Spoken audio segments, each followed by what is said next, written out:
I am privileged to get to share a little about my friend John Rabon. And in the last few years, he used to always correct me and tell me to call him Johnny.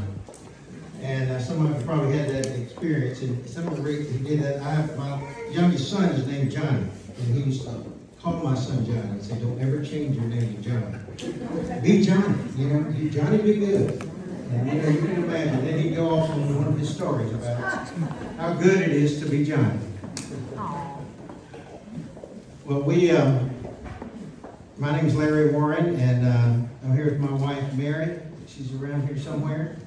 And we have known John and Donna since before they were married. And so we were some of those who celebrated the birth of the triplets. And I haven't seen any of them in a long time. And just reconnecting with Johnny reminded me I hadn't seen him since we went to a concert together. But there's a lot of people here that sold books in the summer. That's how I first met John Rabon. I'm not sure exactly what year it was, but I think it was about 1976. 75, 50. I knew somebody would help me here. I'm going to need a lot of help to get through this, but so we've known each other for 50 years. And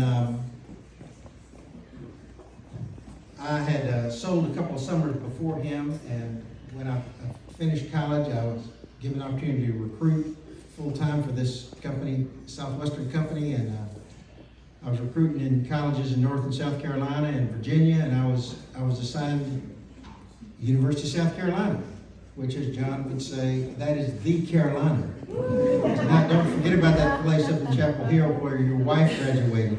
This is the Carolina. And he let me know that the first time I ever met him. I didn't know anybody down there, and there were only two students that were going to come back and sell, and one was John, and one was the one who recruited him, a guy named Dave Lucius. And I heard from Scott saying today that other people here remember Dave Lucius. One of his best contributions was he recruited John Rabon to go sell books, and then stayed around a few summers so he could get paid off of John Rabon. John sold a lot of books. So anyway, that's how we met, and so I'd spent the last 4 years here in Charlotte. We're not in Charlotte. That's where I flew into, and built a sales organization at UNC Charlotte, and that's how I paid my way through college. And so when I went to see John, my job was to encourage him to come back and sell several more summers, and so I could get paid off of it. And because it would be best for him, and it was good for his character.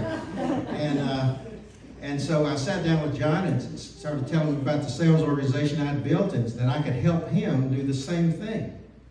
And so I first showed him the check that I got off my team and my organization the year before. And then I showed him a copy of the check that I'd gotten from the previous summer selling.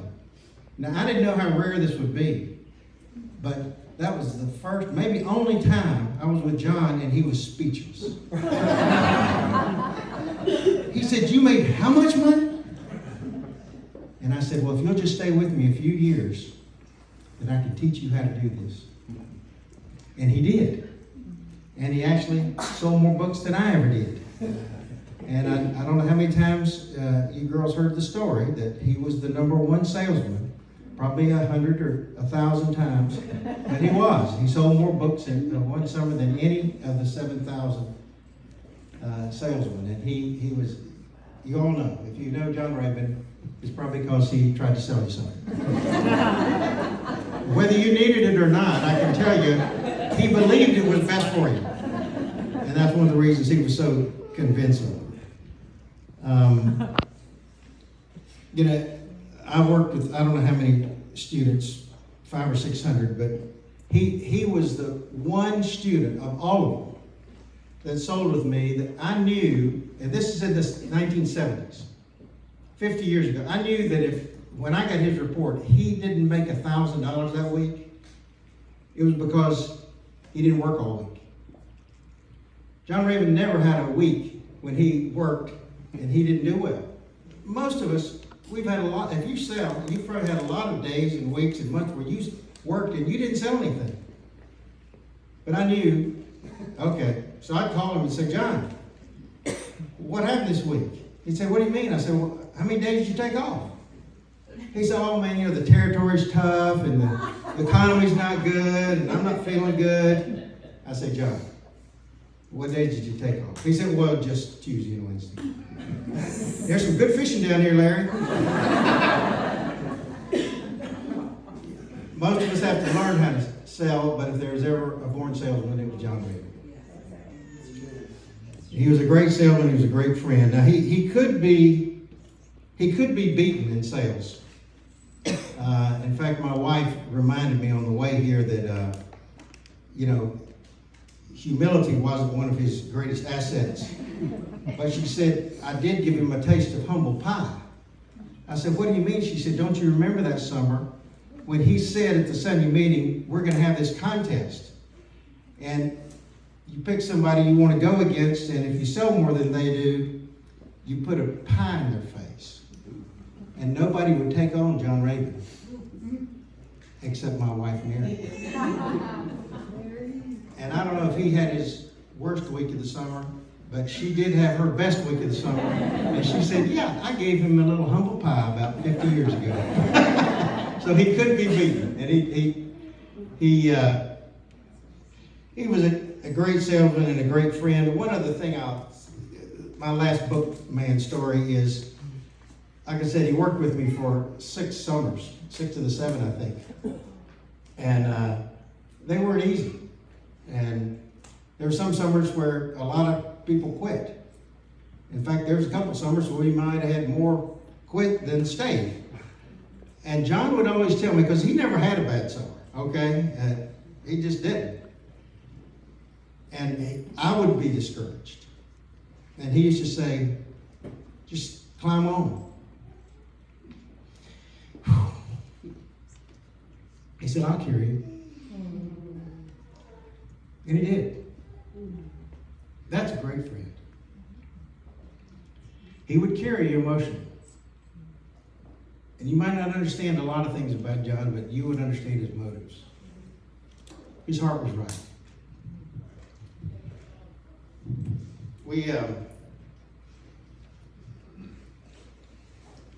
This is not a bookman story, but I'm going to tell one more story. And then I'll stop at the stories because there's a few other people who want to tell stories. Starting with his son, Johnny.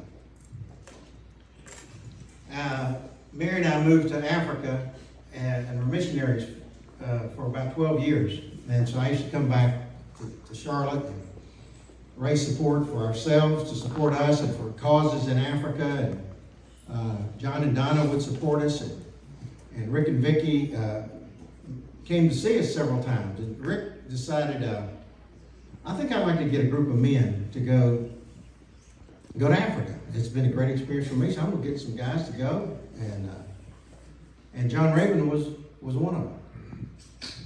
And so we got up there, went around Cape Town in South Africa, and went to some orphanages and some really difficult places. And then we went to Victoria Falls, one of the 7 wonders of the world. And when we got to Big Falls, they said, well, you better change some money right here at the airport. And we did, and we were all shocked. We knew the economy was bad in Zimbabwe, but we didn't know it was that bad. The exchange rate was unbelievable. And so when we got to this restaurant, John called Donna. And you probably may not know this, but we could hear him. And we couldn't hear what you said, but he said, Donna, you're not going to believe this. And he said, I just changed a couple $100 over here, and they gave me a $2 million bill and some change. Zim dollars, that is. And then I don't know what you said. Then he said, you know what? We should just move over here and exchange all our money, and then we can retire. And the next thing we heard was John saying, yeah, right. You're probably right, honey. It's not going to last. Said, in fact, I just ordered a Coke and they charged me $275,000.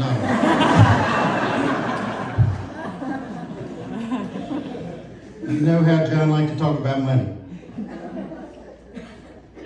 Well, if he were here today, the last and most important thing he'd want me to talk about would be his faith.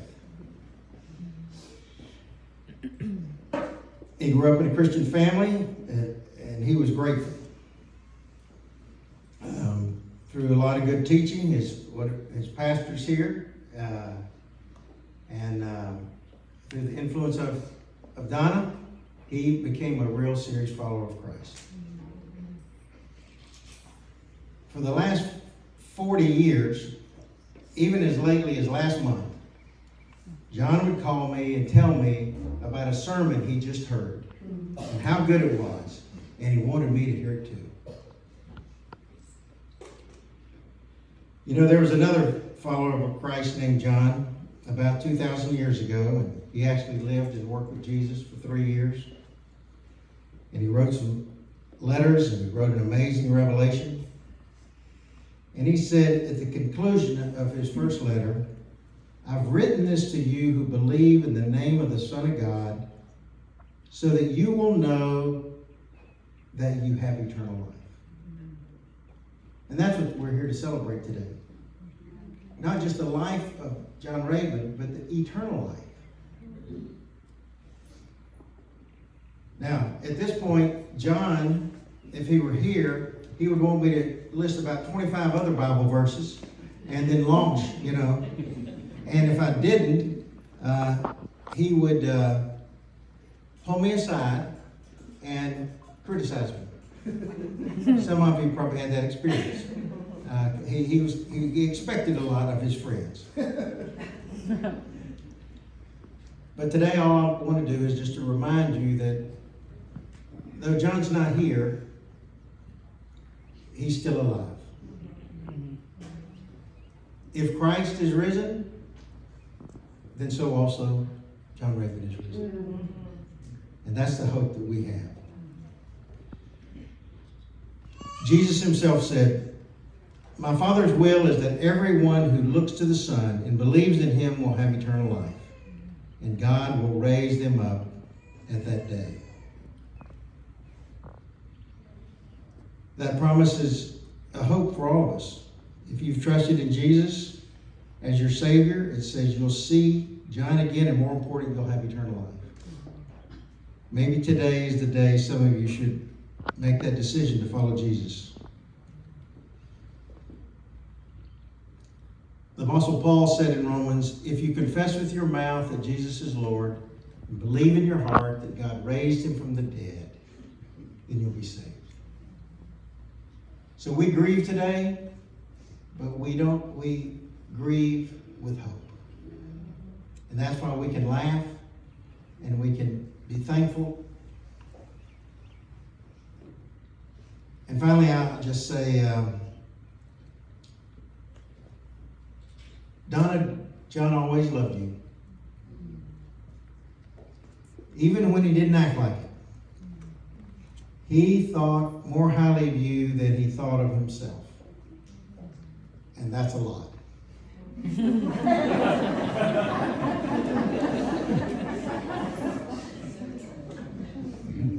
And Johnny and Allison and Catherine and Lauren, he was proud of you. And I hadn't been in touch with you in a long time, but he kept me up with your life events and your life adventures because he loved you and he was proud of you.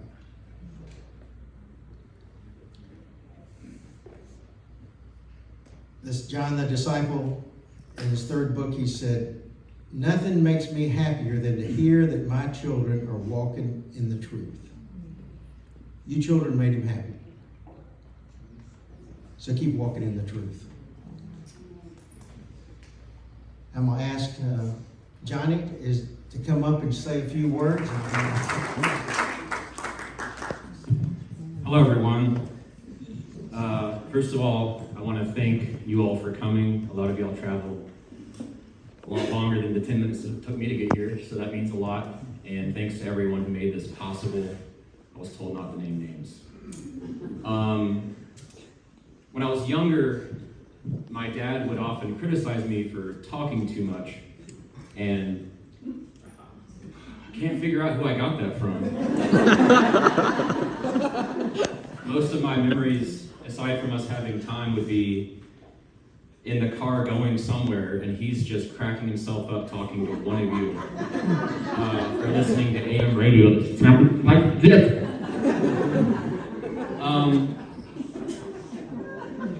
Knowing my dad has been eye-opening because we all have these different shared experiences over his life, and we all have our own stories. But at his heart, he was a good man and loved everyone. And what's blowing me away is literally this. This is so beautiful.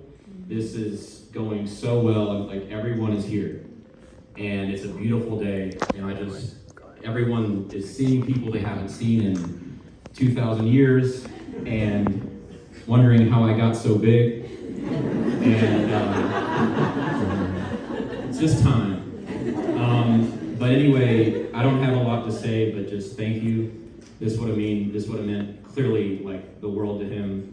And that's, it's a tragic way how he went and that he went, but there's also an overwhelming sense of love and relief that he's no longer suffering, that we're not wondering what's going on, that it was abrupt, but I think that's what we should focus on going forth, is the good memories and just knowing that, he's, like I said, like Larry said, alive in our memories. So I don't have much more to say than that. I'm gonna open the floor to my sisters. And again, thank you all so much for coming. Okay, so we're the triplets.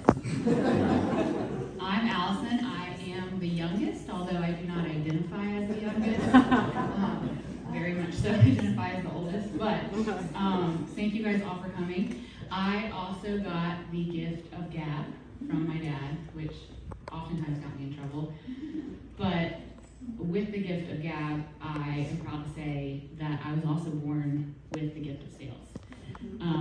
He taught me a lot of it, but I know that it's because of him that it's within me as well. Not the top salesman of my company, but I have been on the leaderboard quite a few times, so I might need a little bit of humble pie soon. I got that from him too. Not always the humblest, but just having everybody here today means the world. He loved to give advice, whether it was go buy an electric car tomorrow, or gas was going to be $12 any day now. If you talked to him the last 2 years, that was somewhere in the conversation. But he gave advice to all of us, which we will treasure forever. He wrote all of us journals that are on the coffee table up here. There's a little letter in the beginning, and then there's pages and pages of quotes, advice, tips, and until a few days ago, we thought it was the same thing in all of them, but it's not. They're all different. So we invite you all to open it up and see his handwriting, take some of his advice. Don't always want to take all of it, but take it. He always thought he was right, and I think I might get that from him too. Thank you all for being here. Like Johnny said, there were ups and there were downs, but he was good. He was a good man. He was a good dad and a good friend. And there's proof in this room and what he's meant to everybody in their lives. So thank you all for being here. Please eat the food. Backtracking. He also would teach us sales through selling Krispy Kreme donuts when we were younger. We had to sell Krispy Kreme donuts. When it was a teacher work day, we had to get up early to go do that. I loved it. It was fun for me to make, $60 in 3 hours at 11 years old, and then we could go buy some Abercrombie jeans if we wanted to. But Lauren came up with the idea to have them here today in memory of that. So grab a donut. The calories today don't count, so grab one of those, and thank y'all for coming.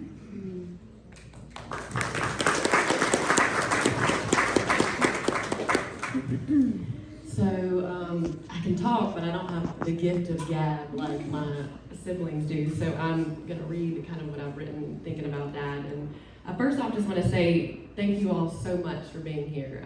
This is overwhelming to see. And as his daughter, it just makes me so proud, and it means so much that all of you have shown up for him. I know it's been years and years and years for a lot of you, and a lot of you have come a long way.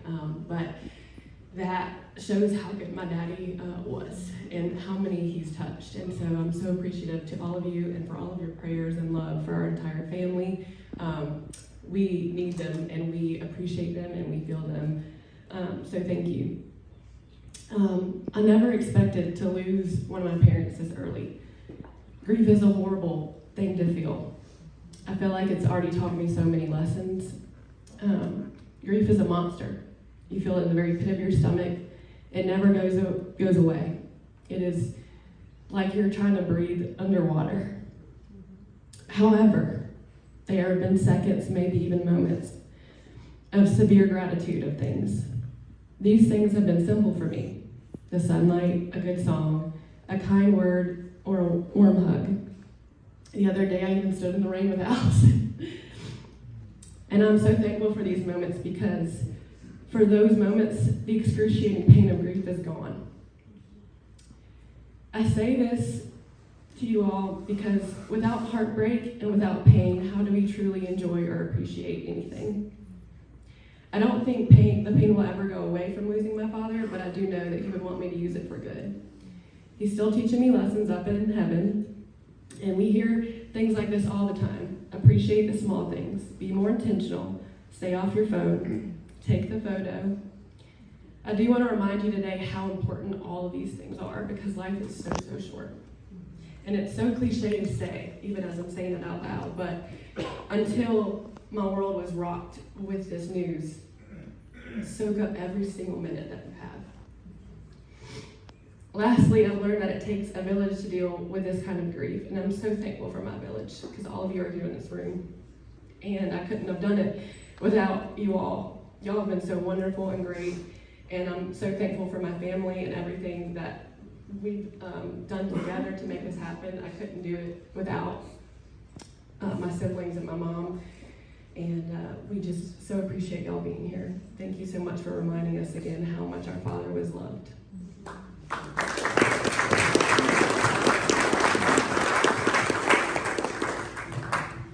I just want to thank every single person in this room here today. Thank you for carving out time out of your day and weekend to honor my dad and our family. This is such an overwhelming feeling of how huge that my dad blessed each of you and what an impact he left on your life. And we will always remember him and hold him in our hearts. And we have, that hope that and that peace and comfort, knowing that he's in heaven, knowing that he's in the arms of Jesus, and that we'll see him, again. But I truly can't thank from the bottom of my heart my family and I, thank you for being here. Thank you for sharing your stories and for your love and prayers, because it really means the world. Thank you. We found love after a month of knowing each other. We knew it. That was it. I think he went home and told Barbara, I'm gonna marry this girl. I don't know if she was pleased, but I used to go over there, and I'm always late as I was today. I would slide through Surrey Lane and get there, and they'd all be at the kitchen table with food, and some food served and everything. And then we would eat, and it was usually Karen at that time because she was at USC. She would have these elaborate stories about John talking, Karen talked too. She would have these elaborate stories. We'd be going. And ever since then, and if ever I'm in the presence of Karen, I just feel just invigorated. But I want to thank you all for being here, and I want to thank my kids. Because Susan, as you know, with multiples, I was like, yes, feeding them paid off. I mean, they have done everything for this celebration. I wrote a little bit for the obituary, picked out a little bit of songs, and they just took charge under Alice's leadership. So I'm glad I fed them all. Although I had to feed them all, make sure Allison didn't cry, or all hell would break loose. It paid off. It paid off. It paid off, yeah. She still knows more than I do. I don't know when that's going to change. It's not. And then my other children have other special gifts that I'm just so proud of y'all. And your dad with me too. I want to talk about the white elephant in the room, and that's mental illness. I've got a couple of friends that are my age now that are dealing with life and death situations with their children, their grown children. And there's just not a lot of help out there for people with mental illness.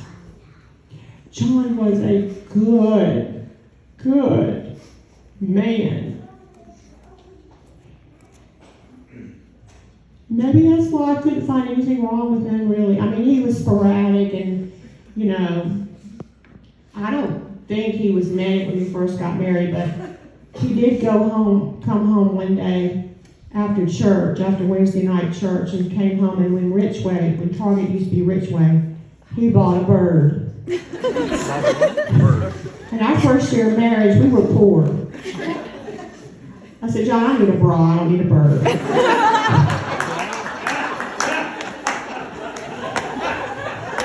And then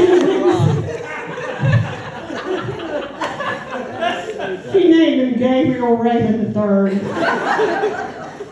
And so Gabriel stayed with me when he went to Charlotte to learn how to be a broker. It was just horrible. Life got better once we moved to Charlotte.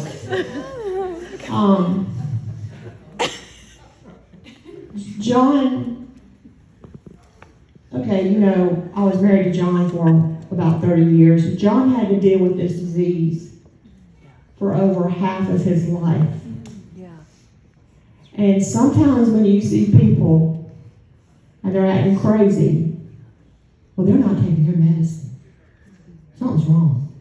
He was taking his medicine. We went every 3 months. You're depressed. Are you going to kill yourself? Are you okay? We went to the doctor.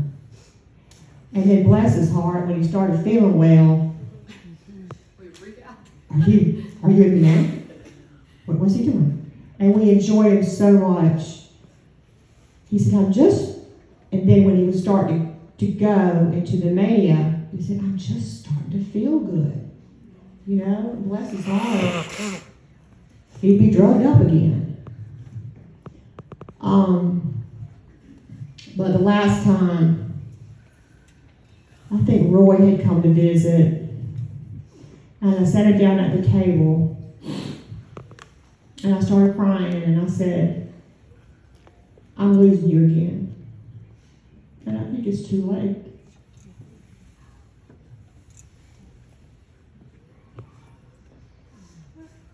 So what I'm trying to say is,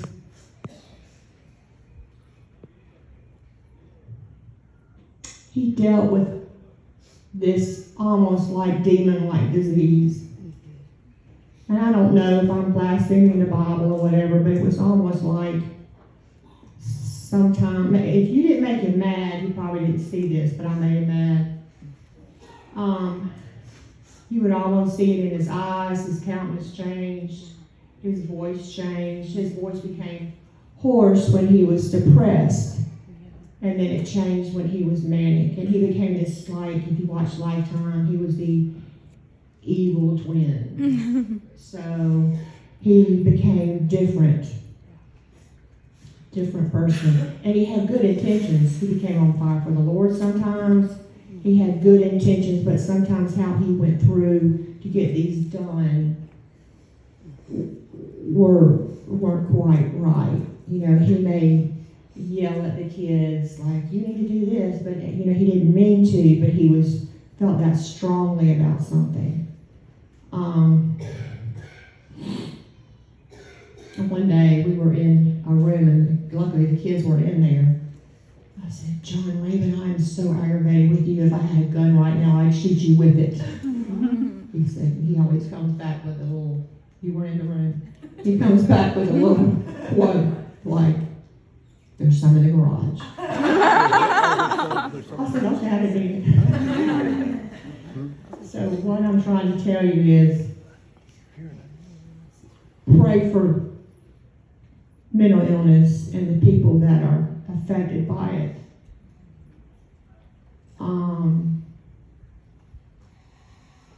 John and I had so much fun with you guys. So many good memories. And I just want to finish. We used to quote, in fact, his 50th was based on the movie, Oh Brother, Where Art Thou? Y'all need to go home and watch it. Excuse the bad words. But we would watch movies, and sometimes we would say quotes like Sling Blade's a great one.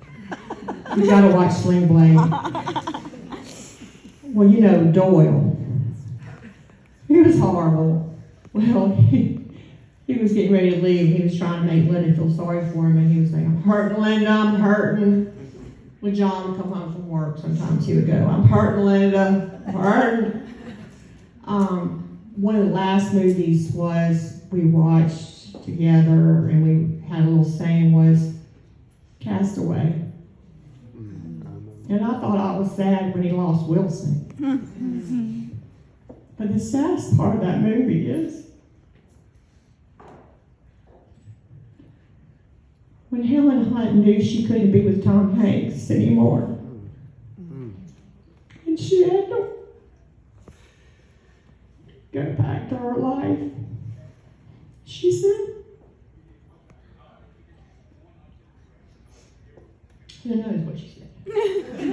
She said, you're the love of my life.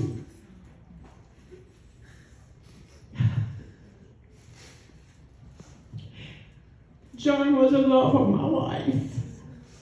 I had to do what I had to do, but I wanted to grow old with him so bad. But I love him so much. Okay. He's too funny. Okay, I'm Johnny's sister, and ready, Rick and I and our family. I was like, you know, I just feel like I need to say this little piece on my heart for all those that love Johnny, which obviously that's why we're here. So I'm just gonna, I typed it in real quick, so I don't know if it's gonna make sense to y'all, but it spoke to me since Johnny's passed away, he didn't go to heaven. So, over the past few years, I've seen, heard, or said Johnny's full name countless times without even really thinking about it. You know, it was talking to family about something that was going on these last particular years, and particularly friends, mail that's coming to the house still, banking, or just memories, not good ones. They were all the things that had happened, and it kind of had me still kind of just in not a very good state. Anyways, yet this time, after Johnny's passing, it leaped out at me differently, meaning Johnny's name, almost as if Johnny were himself were in his essence. John Henry Raven III.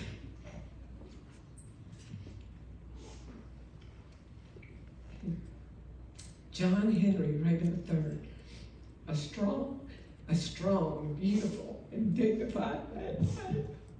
I'm sorry, okay, I'll get this out. A strong, beautiful, and dignified name. I thought to myself, though I wish we were not saved. in this occasion, how fittingly it belongs to its owner, my brother, Johnny, the unshakable Son of God that I know him to be, under, over, and beyond all of his trials. He didn't serve in a war like his dad, but he might as well have, as he fought a battle that is really hard for most of us to understand. My brother, Johnny Rabon III, name is in the Lamb's Book of Life, and it's as if you were holding this up and showing it to me. I'm very sorry for all of your losses. I mean, I'm a sister, but Donna and the kids and all those that loved him. I'm so sorry for your loss. I'm sorry that Johnny didn't have that I wasn't able to bring Johnny back to home in the way I had hoped. But it wasn't just me, it was everything that surrounded Johnny, that he never was able to come back to the life that, we remember him as, and the good memories. But I do know too that God did hear our prayers, and he did have a plan. It was just a different plan, and it was perfect. Now when I say Johnny's name, it's in a different context, and it brings a smile to my face and peace and joy to my heart. I'm saying, Johnny, I can't wait to see you again. Sorry. I normally don't cry. I'll just tell this funny thing. Everybody in my family cries, but I don't cry. I really don't. I go years. The kids, it took me 3 days to even, very weak when I heard this about Johnny. But Johnny would say to me, you know why you don't cry? You know why you don't cry? You cried when you were little and nobody paid any attention. You said, well, what the hell? I'm sorry. You need to go deal with that. You need to go deal with it, Karen. I'm glad I don't cry. I'm okay not crying. So anyways, I don't cry. So I'm sorry I just cried. But I just wanted y'all to know that Johnny's name, I hope you're going to remember it and be able to say it, because it was so good. He was a good soul. Y'all know that. Thank you. First year back on the book field, and we were married at the time, so we, always know John as a married couple, and he was bigger than life. And I remember him on the book field that first year. I mean, he would come in and just change a room, and he was just so fun, and he was laughing and making jokes, and I just remember him so well that first summer on the book field. And it started a really great friendship for the next 49 years. And we lived a lot of, Donna and John's life experiences with them. We were, at their wedding. We were there when they made a special trip to, Rick wasn't home, but to the house that night to tell us about the trip. When they first found out. And it was just, we celebrated, and it was so special. And of course, they're all miracles, as is John. He followed that. And we, I think, when they were still, in Columbia before you moved to Charlotte. Is that correct? Okay, so John came to live with us during those, about 6 months. Donna, is that about right? At least the summer. Yeah, anyway, he came to live with us, and we, he livened up the house. And he just, he was so much fun. We got to know him so well, and then Donna would come up and see him on weekends, and then they moved to Charlotte, and that's when we invited him to church, and they went to Southside, which Doug Agnew's back to the pastor, and so we all went to church together during those years as well. John would tell us, we had little kids, he'd tell us how to raise our kids. I said, John, please, you don't have any kids yet. But he said, no, you can't even do it. I said, John, you don't have kids. How can you give us advice? You never let little things like this stop you. But, there's just, such funny things. When John and Donna lived off Carmel Road before they moved to Fort Mill, John was into bike riding. Do you remember that? And we lived about 3 miles up the road from John. And I would get up in the morning to fix my children their breakfast, and our kitchen window, looked into the backyard. And I got up and I was making coffee, and I looked out the window. John popped out. And he's looking in my window, and I'm going, what in the world? And he said, well, I just want to come by and say good morning. I said, well, you may as well come on and get some coffee. And greet all the children, so I never knew what I was going to find. And he would come and sit on our back patio and we would talk, and he would share a lot of things he was learning about Jesus and about the Lord, and just such a good friend. I mean, if there's anything I ever needed, I could always call John and he would try to make it happen. But the one thing that over the years we've got through there with everything, and last Christmas, on the 22nd of December, I got this voicemail from him. And one thing we will miss about John are all of his phone calls. He would call us during dinner, he would call us at bedtime, he would call us in the middle of the night, he would call us in the morning, just kind of whenever he wanted to, but we always tried to take his phone calls, just to see how he's doing, and just let him, they didn't last long, but he had something to say, and that's just the way it was going to be, So I'm going to play this for you. And it should cheer up the room a little bit, because it cheers me up.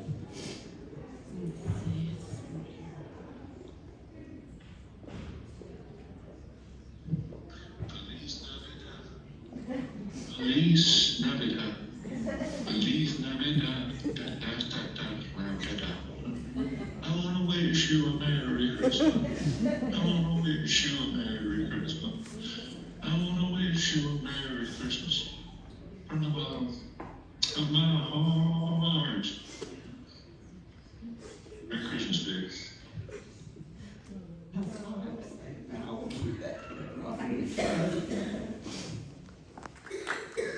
Other than Larry and Rick and Vicki, I've known John for 47 years. Like a brother to me. The kids, the girls, Johnny, Donna. Spent a lot of time together growing up. Speaking of John coming by, Vicki, he would. I understand. We were talking about it before. He dropped by one morning about 6 in the morning, and Baby was getting the girls ready for school. And, John would just walk in. And Betty looked up, and there he was. He just walked in, poured some coffee, went to the refrigerator. That's what John would do, I'd be looking out the window, so he'd come down the driveway and just, walk in. So, I'm just gonna, the first time I met John, 47 years ago, it was my first, I just finished my first summer. And John was a year ahead of me, so. And so we had a student manager meeting up in the mountains in Boone. There was a cabin. And I'd heard that, I had not met him, but I heard that he was coming up there. I said, I'm a top salesperson, this would be awesome. I really want to meet this guy. So at about 11:30 at night, and in college, there's like 12 or 20 people in this cabin, all over the place. But here comes Rabon walking in like he was Elvis, and he had an entourage. Sunglasses, the whole thing, and he comes in. Someone said, well, that's John Rabon. I said, oh, okay. So about an hour later, we were all kind of bedding down. Everything's kind of quiet. Heard these steps come down the steps, and I looked up, and I think I was laying somewhere close to the kitchen in a sleeping bag.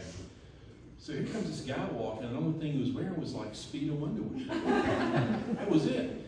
And if you know John, he doesn't have a stitch of hair on him. I mean, he's like a hairless monkey. I mean, so he can walk out, I looked over, and I said, what are you doing? He goes, I'm getting water. It's okay. So he runs off, and I introduced myself, and he acted like, who are you anyway? So that's how our friendship started, right then. So just a few little vignettes of stories that won't take long at all, but one of them was I pulled up over his house and I noticed in the Suburban there was the back window had broken. So I walked up and I said, well, dude, what's going on? He goes, nothing. And I looked over at the hood of the Suburban, and there was these dents, up on the hood. And I said, man, what's going on? He goes, you wouldn't believe if I told you. I said, well, John, man. He goes, well, I was out, and I ran over something, and I got oils leaking, and so I was going to go back down the road to get it fixed, and as I was going down the road, the hood flashed up on, came back on the windshield.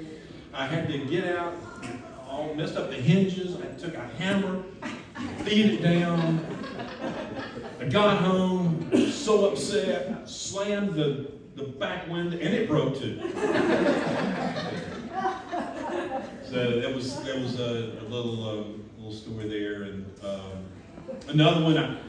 I just for some reason Suburbans. So there was y'all were taking a trip down the beach, and I remember trying to tell Betty and other people every time I started telling the story, I would die laughing. I could not finish the story, and don't take any offense, but as I kind of recall it, there was a problem with the Suburban. And eventually he had to get a wrecker there, a towing wrecker, but they didn't tow it. They just put it up on the back of the bed. And I said, well, what'd you do, John? He goes, no. He goes, we all just sat in the car, going down. And it's like the Beverly Hillbillies, And I could just vision, because John would be elaborate on these stories, and I just died laughing. And every time I tried to tell somebody the story, I would just howl. I couldn't finish it. So one of my last little video stories is we were down at the beach, and us guys would get together, and we know each other forever. And so we were at the beach, and we were going to play golf. But it started raining. So it was raining about 9:30 in the morning. What could we do? And so being, the kind of guys we were, we thought we'd play some poker. And we were a little thirsty, so we had, some things around 9:30 in the morning. So around midday, we thought maybe to step it up to margaritas, so we made a run down to the alphabet store and got some Padron, and so we partook that. So a little bit later, looked over. And John had gotten out of the game. We were playing Texas Hold'em, and so his last person standing wins. So, John had gotten taken out, and looked over, and it looked like he was praying. He was kneeling on the couch, and we looked over. He said, "John, what are you doing?" John, what are you doing over there? What are you doing, Johnny? Praying to Allah.